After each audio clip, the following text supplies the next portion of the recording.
السلفية هم من كانوا على مذهب السلف الصالح من الصحابة والتابعين. Étant donné qu'on parlait de Iqtida Sirat al-Mustaqim et l'imitation des kuffars, j'aimerais rappeler aux musulmans par rapport à ça, le fait de ne pas imiter les kuffars, même c'est pas juste dans l'habillement et dans l'apparence, même dans la façon de s'exprimer et de parler. Parce que je constate qu'il y a certains jeunes parmi les musulmans, et même parfois des vieux, qui s'expriment en français par exemple, mais c'est pas le problème juste de parler français, alors qu'il n'y a pas besoin de le faire, mais de s'exprimer dans la langue française, mais avec l'argot des kuffars yani. C'est-à-dire, quand je dis l'argot, c'est-à-dire leur slang,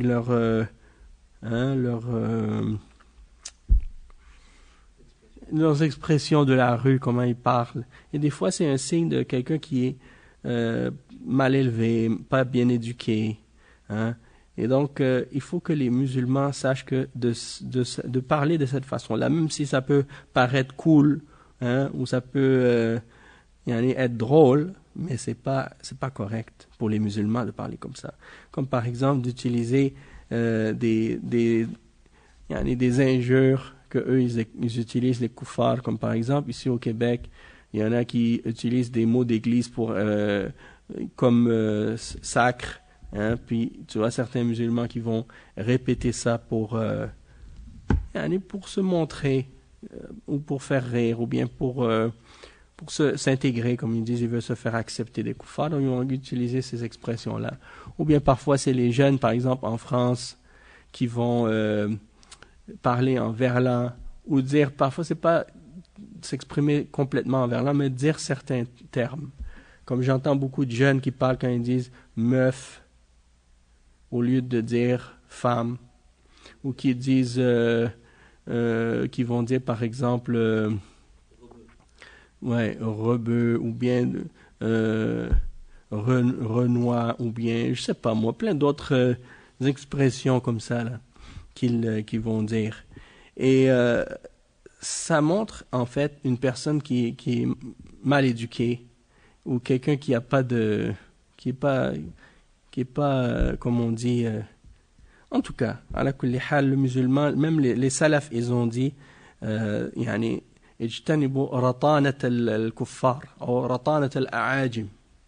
Et on a parlé de ça dans le livre de Ibn Taymiyyah quand il mentionne que les sahaba ils disaient de ne pas suivre le langage des kuffars et leur façon de parler, leur slang, hein, et leur donc si tu vas parler une langue, au moins parle-la correctement, parle-la bien, hein, exprime-toi correctement, mais d'utiliser leur argot là, ça démontre un manque d'éducation puis un manque de bon comportement aussi. D'accord? Et c'est ça que les kuffars ils veulent. Les kuffars ils veulent que les musulmans soient comme par exemple, on voit que même ici ils font ça. Quand il y a des gens qui viennent s'installer ici, puis on voit que certains jeunes qui tombent dans la délinquance, qui tombent dans les groupes de gangs ou dans ils deviennent des voyous. Après, ils font des crimes, ils les renvoient dans leur pays d'origine. Puis, une fois dans les pays d'origine, ils se réunissent. Puis après ça, ils commencent à former des gangs là-bas pour faire du désordre dans les pays. Dans les pays musulmans et même dans les pays non musulmans, ils font ça aussi. Hein? Comme qu'est-ce qu'on a vu en Haïti. Ils disent qu'il y a des gangs en Haïti. La plupart de ces voyous-là, de ces gangs-là, il y en a qui sont formés là-bas en Haïti, mais il y en a que c'est des voyous, c'est des gars de gangs qui étaient au Canada puis aux États-Unis, qu'on a renvoyés là-bas, puis qui ont continué leurs activités de bandits dans les pays musulmans, dans les pays non musulmans, dans d'autres pays non musulmans. Hein? Et ils font la même chose dans les pays de kufr, hein, pour les musulmans. Ils forment des voyous dans les quartiers, hein, et c'est des jeunes qui sont d'origine musulmane, qui viennent de familles musulmanes et de pays musulmans, ils grandissent dans le crime, dans la délinquance et dans toutes sortes de problèmes. Après, quand ils commencent ces pays-là, ils n'en veulent plus, ou bien ils font trop de problèmes, ils les renvoient dans leur pays d'origine, et eux, ils vont enseigner aux jeunes dans les pays musulmans à faire ces bêtises-là et à les imiter ces égarements-là. Puis les kuffars, eux, ils aiment ça, hein, parce que c'est ce qu'ils veulent, hein, que ça se propage dans les pays de l'islam. Nasallallahu al-afiyah. Donc ça, c'est quelque chose là. La façon de parler, ça a un grand lien avec le comportement, puis avec la mentalité, avec ce qui est dans ton cœur. Et comment tu t'exprimes, c'est quelque chose qui reflète qu'est-ce qui est à l'intérieur de toi-même.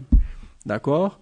Donc, il faut qu'on apprenne à bien s'exprimer, à corriger notre façon de parler, hein, pour montrer que, justement, pas juste pour montrer, mais pour être réellement des personnes correctes, Inch'Allah, des personnes qu'Allah aime, et des personnes qui sont en accord avec l'exemple du prophète sallallahu alayhi wa sallam.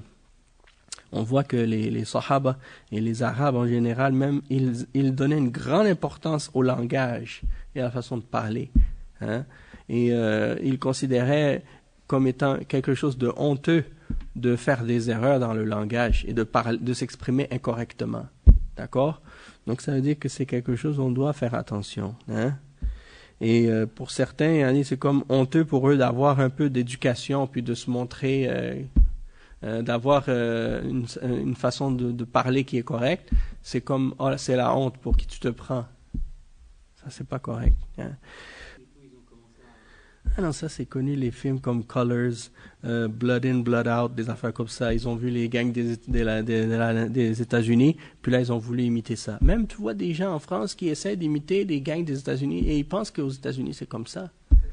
Alors que si tu vas en France, des fois tu vois des choses, comment les voyous agissent, et c'est même pas comparable. Si tu vas aux États-Unis, tu vas même pas voir ça.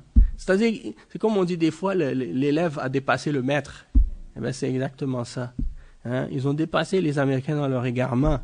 Hein? Et tu vas voir, par exemple, en France, plein d'anglicismes, des commerces, des restaurants qui ont des noms anglophones. Alors que si tu vois, par exemple, ici au Québec, tu vas pas voir ça, ou bien à peine, parce que ici, là, soi-disant, ils veulent protéger le français. Là-bas, ils se disent, bon, nous, on n'a pas peur du français, parce qu'on est un grand pays, donc on n'a pas besoin de s'inquiéter de ça. Mais quand même, c'est quand même étrange que tu sois dans un pays français, des gens qui mettent des noms anglophones comme nom de commerce, comme si pour se donner une image ou une apparence. Hein?